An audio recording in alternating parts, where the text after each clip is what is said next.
اش قالوك عليا؟ قبلوني ولا اش؟ قابلوني انت قول لي يا سيدي اش درتي؟ وانت انا فين خرجت باش ندير؟ انت مسطي ولا بالك؟ اييه وعلاش البوليس كيقلبوا عليكم منوضين القربانه؟ رياضه. ويه قال لك هربتي لي من الحبس. انت كتضحك عليا واقيلا. اقول اسيدي ما بغيتيش تجيب لي ورقه وما تبقاش تدخل تخرج في هذا. اييه وشكون هذا؟ غنشوف. واش بان لك درك؟ والله الا انا وانا قلت لك مشيت عندهم لقيتهم كلشي كيقلب عليك. ديكلاريتي بيا الجيف ها؟ وخالي بارك انت ليش غنديكلاري بيك هنا؟ هادي وعلاش انا شدوني البوليس وهربت ليهم؟ هادوي؟ غنشرح لك غنطلق منها خالي بارك وغنشرح لك. عليا بيني بيني وما تقول لياش كاين.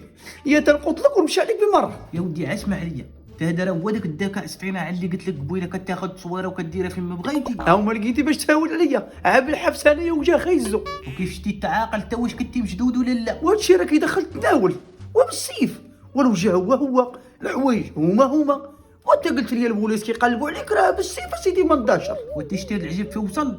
شي انت دروك الا بيتي فيديو مريح مع الرئيس تاع الميريكان يحطو. ويلي انت قول عاد بلا باش تراجع. والله انت دروك راه داروا واحد لابليكاسيون راه كيفاش؟ تطبيق داروه في التليفون والموتى كيحيوهم.